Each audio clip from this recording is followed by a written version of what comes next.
you're after a proper 7-seat car, let's face it, you need one of these. It's the Kia Carnival. Here I'm testing the top spec GT line. The Kia Carnival is one of the best people mover MPVs currently on sale, I reckon. Just got awesome packaging, very practical, but still quite nice to drive. This one features the new hybrid option. So under the bonnet, you've got a 1.6 litre turbo petrol 4-cylinder paired with an electric motor, producing a combined 180 kilowatts. And that's matched up to a conventional 6-speed automatic transmission. No CVT here. One of the downsides is this is front-wheel drive, so you've got 180 kilowatts going through the front wheels. I like the way that Kia has fit some decent tyres, those 235s front and back, and they're not some cheap and nasty tyres either. And in GT line, you get the sporty gunmetal grey 19-inch alloy wheels. Just quickly on the design, I think the latest model does look quite nice. It's got the full width tail light at the back, matching other Kia products. And I do like the way at the front it does have a bit of a bonnet, a bit of a nose. Just makes it look a bit more like a wagon rather than a typical van.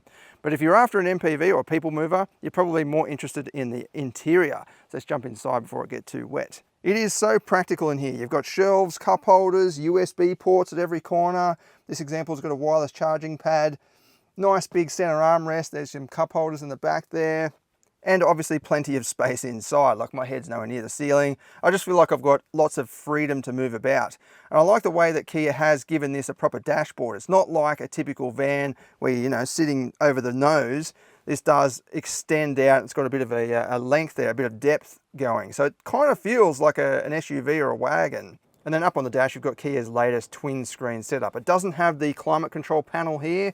I really like the climate here. Instead, you've got this sort of a little bit cumbersome swappy mechanism. So you've got to push the fan, and that turns into the climate controls, hit the arrow, then it will give you sort of jump to main menu buttons for the media screen. But yeah, some Kia products have a little pod here for the climate control, which I think is better than this setup. I mean, that's clever and it's got that wow factor, but for practicality, you don't want to be like fiddling around and when you're driving, you're hitting the climate button and then, I mean, at least you've got the controls there. They're not integrated into the screen. But yeah, I think for the next generation, I reckon Kia will put the climate control up there because it is a bit more practical. And then for the driver, you've got a configurable instrument cluster. As you can see there, I'm using 7.5 litres per 100 kilometres, but it was registering about 6.8 before I jumped in. So there's a potential here to get quite good economy, although I think it's fairly similar in the real world to the diesel.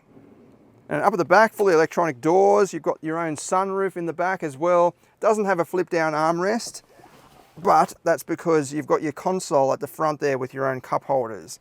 And again, plenty of room, like more than enough headroom, more than enough leg room. These seats slide on their own rails as well, so you can fully configure individual seats as well. You can configure this how you want it. If you've got some relatives coming from interstate or something, you want to put them in the back, they're going to have plenty of room. They're still going to have adjustment here. So you can, just mix and match the best combination for your situation.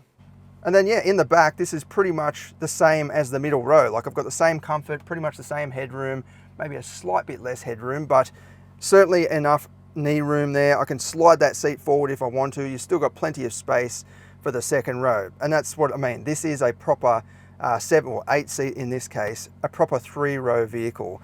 Got your own cup holders, you've even got your own little USB port and a pull-up blind. Climate vents in the ceiling as well. And up at the back, power tailgate of course, you've got a massive boot. So as you can see there, it's pretty much flat. I mean, this third row doesn't go completely into the floor, but it's more or less flat. But I do like the way they've crafted this because when you have the third row up, you've got this huge cavity of where the seat goes.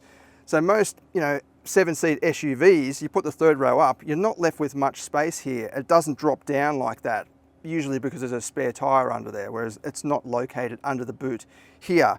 But it just means, you could have 3 rows up and still have plenty of storage for the weekly shopping or, a whole bunch of kids' school bags or whatever. There's more than enough space. You've also got a 12-volt socket on the side and a little couple of storage pockets. They're quite big actually. You can stuff in a raincoat or whatever you need.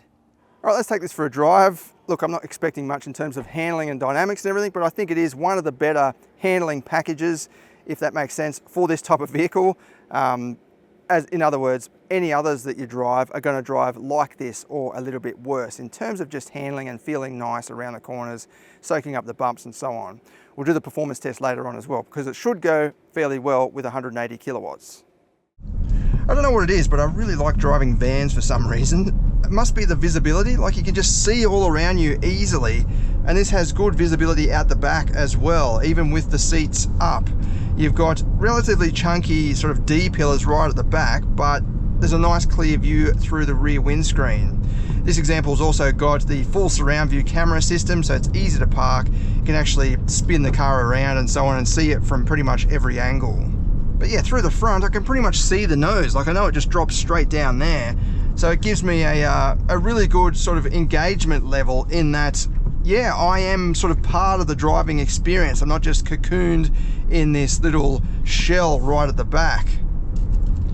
It's actually good that it's a bit wet today, because I want to just show you what I mean by being a downside of, yeah, front wheel drive. With this much power and in vans, I find it's easy to spin the wheels a little bit. So I'm in eco mode at the moment. I haven't turned the ESC off or anything like that. And in my experience with hybrids or anything with an electric motor, started to spin there a little bit, that was half throttle. With an electric motor, you're getting a lot of torque and power straight away, so you don't have to wait for the engine to rev. So if you're on a, you know, traffic lights or something like that and a bit of a hill, taking off, that was only half throttle and it's spinning the wheel. So you can imagine on a bit of a hill where the weight's being lifted off the nose, unweighting the front end in other words, yeah, it spins the wheels very, very easily. That's where I think four-wheel drive or all-wheel drive would be better, even if they put the electric motor as the rear axle, and then when it slips it just sends power, or you know, engages the rear electric motor and just limits that front end wheel spin. Aside from that though, this does handle quite nicely for a big people mover MPV van thing. Like, it's engaging. I don't know again what it is, but it just feels nice to drive. It's relatively flat, there's not too much body roll.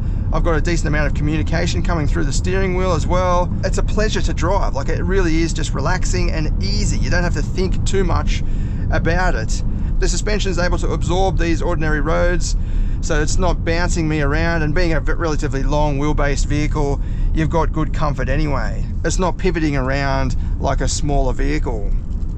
Alright, so it's still dry in this section. We'll move it over into sport mode, turn the stability control completely off, and then just see how it actually handles a bit of wheel spin there. It's going alright, it's got decent power and decent shove.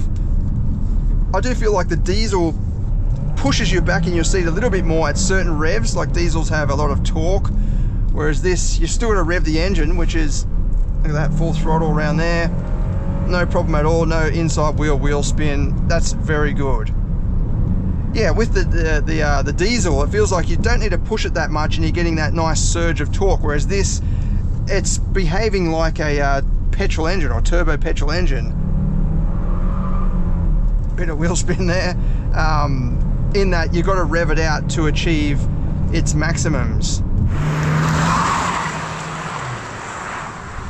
And for this style of vehicle, you know, you don't really want to be revving it out so much, you just want to cruise around. I would prefer the diesel, I think, if I was going to select something like this, but I do a lot of driving on country roads at higher speed and so on. If you are trundling about in the city and suburbs all the time, the petrol does make a lot of sense, especially if you're doing stop-start driving, you know, just ducking down to the school, dropping the kids off, coming back home and turning it off. Diesels aren't the best for that. So, and you can maximize the efficiency of the electric motor in this. So electric motors don't typically like, or they're not in their optimum when you're out on the highway. They're better off, you know, just going around in the suburbs at slow speeds. Speaking of which, let's go out now and do the performance test and see what it goes like.